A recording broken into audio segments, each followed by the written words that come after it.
আজকে কখনো শোনা যায় যে তরুণ কিশোর গ্যাং, তারপর আমাদের ছাত্র সমাজের মধ্যে ইভেন আমরা মহিলাদের মধ্যে এই ধরনের একটা প্রবণতার কথা শুনি। আজকে যারা এই দাড়ি পাকা মানুষগুলো মুরব্বী, আমরা কোনোদিন আমাদের বাপদাদা আমাদের দাদাদের সময় এটা আমরা জীবনে কখনো চিন্তাই করি নাই, তাই না? তো যাই হোক, সমাজ রাষ্ট্রটা এগিয়ে যাচ্ছে, কিন্তু এই ভয়ানক একটা হিংস্র, যা একটা ধ্বংসের কারণে একটা ব্যক্তিগত একটা মানুষ এবং পরিবারকে অশান্তি এবং সর্বক্ষেত্রে, এটা আমি বলে বুঝাতে পারবো না।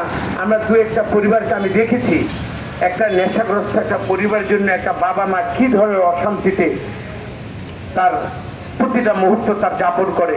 তো আমরা প্রথমেই আমরা মনে করি আমার ঘরের মধ্যে যদি এরকম আল্লাহ না হয়ে থাকে, এটার একটা সামাজিক একটা কাউন্সিল, আমার বাবা মার সন্তান আমাদের সবাই কিনে বুঝে, আত্মীয় স্বজন, বাবা এটা করো না, এটা তোমার স্বাস্থ্যের ক্ষতি, আর তুমি যখন স্বাস্থ্য তোমার ক্ষতি হবে, চাকরি বাকরি খেলাধুলা কোনো জায়গায় তুমি গিয়ে নিজেকে একটা সুপুরুষ হিসাবে কখনোই পারবা না।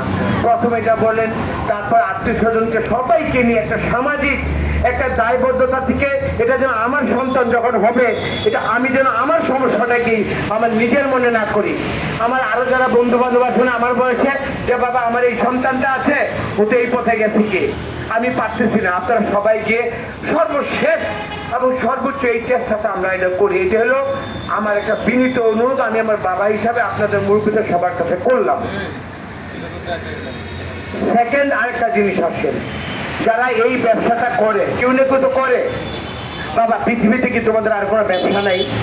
শুধু চিন্তা করো, যারা এই ব্যবসাটা করো, তুমি যাদেরকে এনে খাওয়াচ্ছ, পাপ নিচের দিকে গড়ায়। এই সাপ্লাইটা না দিয়ে তুমি যদি এটা দিলা, একটা পরিবারকে ধ্বংস করলা। তুমি মনে করবা বিধাতার যে বিধান, এর পাপের প্রায়শ্চিত্ত তোমাকে করতে হবে। বিবেকের মধ্যে একবার হলে একবার সচেতন হন যে আমি অন্যের সন্তানকে খাওয়াচ্ছি, আমার নিজের সন্তানটা এই অবস্থা হলে কি হবে, এটা দেখলাম। আর অনেক ব্যবসা আছে, বাবা এই ব্যবসাটা করো না। আর সন্তান, এই যে তোমাদেরকে বলি, বাবা আমাদের তো জীবন চলে গেছে, আমরা কবরের রাস্তায় অনেক আগায় গেছি, কেন? তোমাদের অনগত ভবিষ্যৎ, তোমাদের বৈবাহিক জীবন, কর্মক্ষম একটা জীবন তুমি যদি তোমার না থাকে, কেউই আমরা তোমাদেরকে কিছু করে দিতে পারবো না। নিজের ভালোটা নিজেই করো, এই চিন্তাটা সব কিছু করো, কিন্তু বন্ধু বান্ধবের এই প্ররোচনা তোমরা যেও না। তোমাদেরকে বিনীত ভাবে তোমাদেরকে পায়ে ধরি, বাবারা এই কাজটা করো না, পরিবারকে ধ্বংস করো না, অশান্তির কারণটা করো না। আর এখানে আমাদের পুলিশ ভাইরা আছে, আমার বলতে দ্বিধা নাই, বাংলাদেশের পুলিশ তারা খুব চৌকস, আইন প্রকারী সংস্থা সবাই খুবই চৌকস। আমরা সবাই মনে করি এটা একটা সমাজের ধ্বংসের কারণ, রাষ্ট্রের ধ্বংসের কারণ। আমাদের প্রধানমন্ত্রী তারেক রহমান বলেছেন, মাদকের বিরুদ্ধে আমাদের জেহাদ তুল্য আমাদের একটা সংগ্রাম করতে হবে। কেন বলেছেন? ইতিমধ্যে আপনারা জানেন, খেলাধুলোর দিকে যদি মনোনিবেশ করো, যার যার ধর্মের প্রতি যদি তোমরা একটু যত্নবান হও, এবং তোমরা যদি তোমাদের নিজের জীবনে যদি চিন্তা করো, তোমরা এই কাজটা থেকে বিরত থাকো।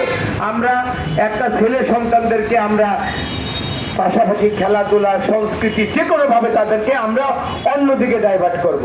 তোমাদের অন্য যা যা প্রয়োজন আছে, আমরা সমাজের প্রতিনিধি, এখানে দেখো অনেক ভাই বোন, এই যে এখানে বালুয়াখান দিতে যারা আসছে, এই যে মুন্না, আমাদের তোফাজ্জল, মাসুম, এই যে যারা আছো, দেখো সবাই একটা ভালো কাজ নিয়ে আসো, দেখবা সবাই এই কাজটা করে দিবে।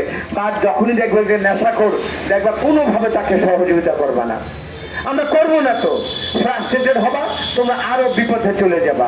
তোমরা ভালো কাজের জন্য আমরা এখানে আসছি, আমরা সর্বোচ্চ আমাদের তোমাদের জন্য আমরা চেষ্টা করে যাব। আমরা ওয়াদাবদ্ধ হয়ে একটু চেষ্টা করে দেখি না কি? ইয়াং জেনারেশন, তোমরা কথাগুলো রাগ করলা? আর এই যে মোবাইলে একটা সাইবার অ্যাটাক, এখানে বিভিন্ন আকৃষ্ট করার মধ্যে এখন শুনে যায় মোবাইলের মাধ্যমে নাকি গেম লিঙ্ক খেলা যায়। বাবা এটা করো না, বাবা তোমাকে আমাকে নষ্ট করার জন্য এই যে অপসংস্কৃতি, এই অপসংস্কৃতিটা বাইরের দেশের আমাদের যারা ধ্বংস করতে যায়, এই জাতিকে যারা উপরে উঠতে দিতে চায় না, পাশের দেশ থেকে কখনো ইয়াবা, কখনো ফেন্সিডিল, এখন সংস্কৃতির নামে, এই আমার সাইবার ক্রাইমের নামে, এই মোবাইলের নামে যেভাবে আমাদেরকে ক্ষতি করতে চাচ্ছে, আমরা সচেতন হই, নিজের প্রতি যত্নবান হই। আমরা সবাই সবাইকে ভাই ভাই হিসাবে আমরা কাউকে ঘৃণাও করব না, কিন্তু যারা এই বিপদে আছে তাদেরকে আমরা কাউন্সিলিং করব। বাবা মা হিসাবে আমরা তাদেরকে দুই পায়ে অনুরোধটা করে গেলাম, এই বালিয়াকান্দিতে শোনা যায়, আমরা যেন আর কখনো না শুনি। মুরব্বীরা, আপনার একটা পবিত্র দায়িত্ব হিসাবে আপনারা সমাজের সচেতনতা গড়ে তুলুন।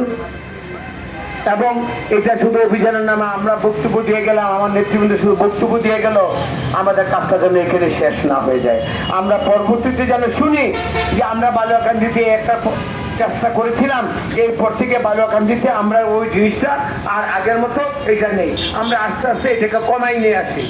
মুরব্বীরা, আলেম ওলামারা, আপনারা যখন মসজিদে জুমার দিনে বয়ান করবেন, সবাইকে আপনারা এই নসিহতটা আপনারা করতে থাকেন। আমাদের সমাজ রাষ্ট্রের জন্য আমাদের সবারই দায়িত্ব রয়েছে।